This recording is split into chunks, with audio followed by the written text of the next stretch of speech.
আসসালামু আলাইকুম। আজকে তোমাদের আঞ্জুমান হবে, ঠিক আছে? আজকে কি বার? শুক্রবার, তাই তো?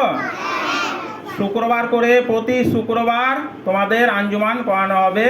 সবাই একত্রিতভাবে এখানে এসে বসবে ফার্স্ট পিরিয়ডের পর। ওকে,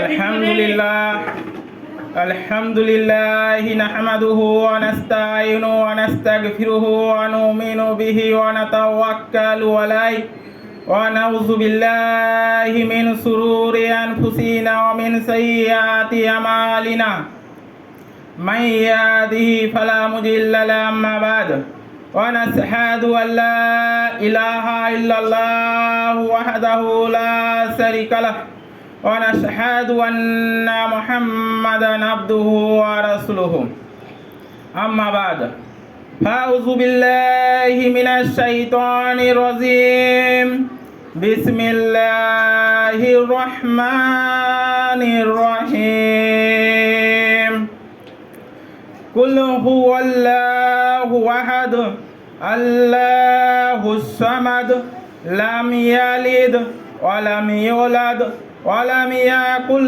লাহু কুফুয়ান আহাদ।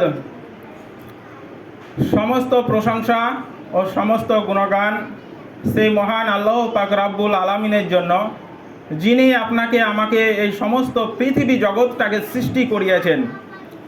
যিনার প্রশংসা করে আমরা শেষ করতে পারবো না, তাই সংক্ষেপে বলি আলহামদুলিল্লাহ। তারপরে পরে জানায় রাসূল করিম সাল্লাল্লাহু আলাইহি সাল্লামের নামে হাজারো কোটি সালাম। আসসালামু আলাইকুম।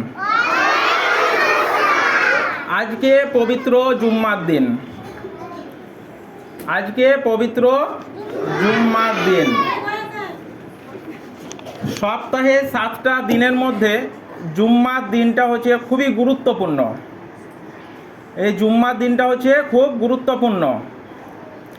মহান আল্লাহ পাক রব্বুল আলামিন সেই জুম্মার দিনটাকে এতটাই গুরুত্বপূর্ণ করেছে যে এই জুম্মার দিনটাকে বলা হয় সাপ্তাহিক ঈদের দিন। আমাদের বছরে 2টা ঈদ হয়, একটা ঈদুল ফিতর, একটা ঈদুল আজহা। যেটা রোজার ঈদ ওটা হচ্ছে ঈদুল ফিতর, আর যেটাকে বলছে বকরা ঈদ সেটা হচ্ছে ঈদুল আজহা। তো এই শুক্রবার জুম্মার দিনটাকে সাপ্তাহিক ঈদের দিন বলা হয়েছে, এমনকি ঈদের দিনের সঙ্গে তুলনা করে হয়েছে। যে ঈদুল ফিতরের যেমন গুরুত্ব তাৎপর্য আছে, তেমনি এই সাপ্তাহিক যে জুম্মার দিন, এই জুম্মার দিনটাকে বলা হয়েছে যে সাপ্তাহিক ঈদের দিন।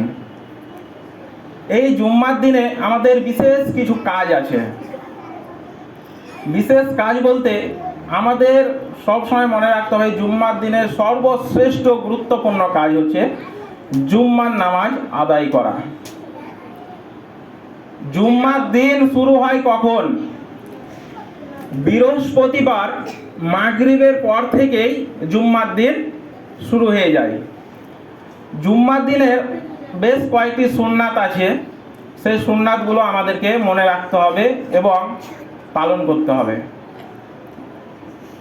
কয়েকটি বলি।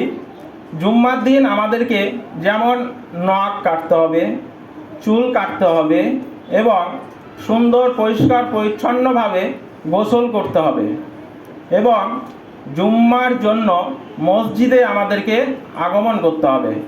সুন্দর পরিষ্কার পরিচ্ছন্ন পোশাক পরে সুগন্ধি ব্যবহার করে আমাদেরকে জুম্মার নামাজের জন্য মসজিদে যেতে হবে। এবং জুম্মার দিন যে আমরা মসজিদে যাব, কখন যাব? আজান হওয়ার আগে আগেই যাব। অনেকে কি করে, আজান হয়ে গেল, খুতবা শেষ হবো হয়েছে, সেই মুহূর্তে অনেকে মসজিদে প্রবেশ করে, কিন্তু সেটা ঠিক নয়।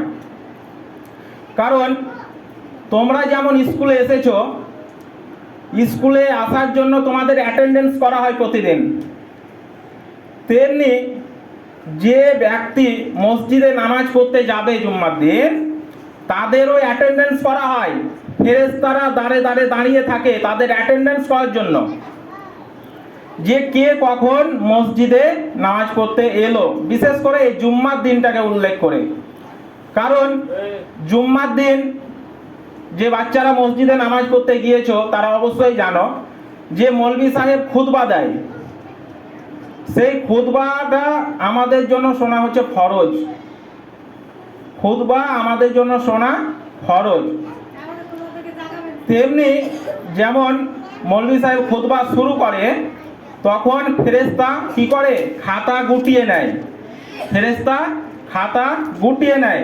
তাহলে আজানের পর যে যাবে তার কিন্তু নাম অ্যাটেন্ডেন্স ফেরেশতার খাতায় হলো না, তাই বলে কি সে নেকি পাবে না?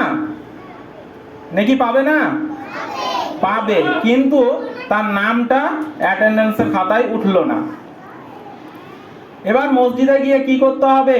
বাচ্চারা কি করে, অনেক সময় খেলাধুলা করে, গল্প করে, লাফালাফি করে, এবং ছোট ছোট ছেলেরা চেষ্টা করে যে পিছনে বসার জন্য, কেন যেন মারামারি করতে পায়, তাই তো? তোমরা করো? Very good. তো মসজিদে গিয়ে আমাদের সর্বপ্রথম কাজ হচ্ছে 2 রাকাত তাহিয়াতুল মসজিদ নামাজ পড়া, যেটাকে আমরা সকলে সুন্নাত বলি। 2 রাকাত তাহিয়াতুল মসজিদ নামাজ পড়া। কারণ এটা কি, তাহিয়াতুল মসজিদ নামাজ হচ্ছে এটা আল্লাহর কাছে অনুমতি নেওয়া। কারণ আমরা যখন কোনো আত্মীয়ের বাড়ি বেড়াতে যাই তখন আমরা কি যেই বসে যাই? বসে যাই? বসি না। যখন কেউ আমাদেরকে চেয়ার আগিয়ে দেয় বা বসতে বলে তখন আমরা বসি। তো আমরা আল্লাহর ঘরে যাব, তো আল্লাহর কাছে অনুমতি নেব না বসার জন্য? নেব তো? তো সেই 2 রাকাত তাহিয়াতুল মসজিদ নামাজই হচ্ছে আল্লাহর কাছে অনুমতি নেওয়া। খুতবা চলাকালীনও 2 রাকাত তাহিয়াতুল মসজিদ নামাজ পড়ে বসতে হবে। কারণ একদিন আল্লাহ নবী হযরত মুহাম্মদ সাল্লাল্লাহু আলাইহি সাল্লাম খুতবা দিচ্ছিলেন, তো তিনার এক সাহাবী এসে মসজিদে ঢুকলেন, প্রবেশ করলেন। তো তিনি এসে বসে পড়লেন। তো আল্লাহ নবী হযরত মুহাম্মদ সাল্লাল্লাহু আলাইহি সাল্লাম খুতবা বন্ধ করে বললেন যে সাহাবী আপনি উঠে পড়েন। কেন না, তো আপনি আগে 2 রাকাত তাহিয়াতুল মসজিদ নামাজ আদায় করেন, তারপর খুতবা শুনেন। তাহলে এখান থেকে কি বোঝা যাচ্ছে যে খুতবা শোনার চাইতেও 2 রাকাত তাহিয়াতুল মসজিদ নামাজ পড়া হচ্ছে গুরুত্বপূর্ণ। তাহলে আমরা কি করব? মসজিদে গিয়ে 2 রাকাত তাহিয়াতুল মসজিদ নামাজ পড়ে বসবো, তাই তো? এবং মনোযোগ সহকারে খুতবা শুনবো। কি করব? মনোযোগ সহকারে খুতবা শুনবো, কেউ কথা বলবো না।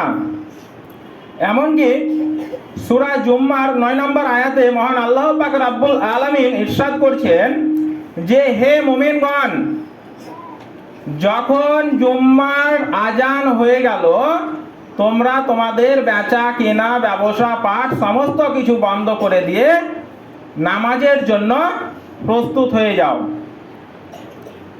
আমরা প্রত্যেকেই কোনো না কোনো কর্মের সঙ্গে যুক্ত আছি, কেউ মাস্টার, কেউ ডাক্তার, কেউ ব্যবসায়িক।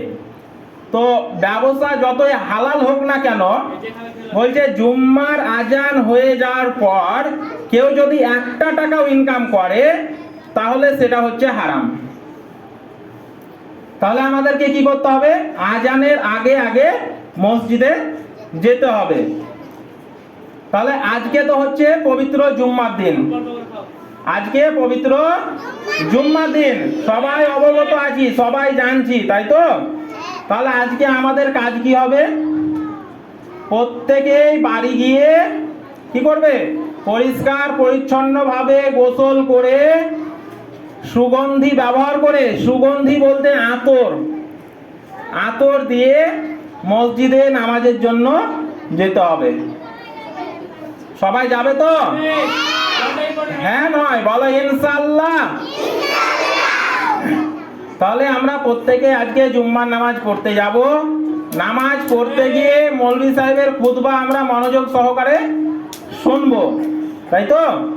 কেউ দুষ্টুমি করব না, কেউ কথা বলবো না, কেউ একে অপরের সঙ্গেও কথা বলবো না। কারণ খুতবা চলাকালীন কারোর সঙ্গে কথা বলা যাবে না।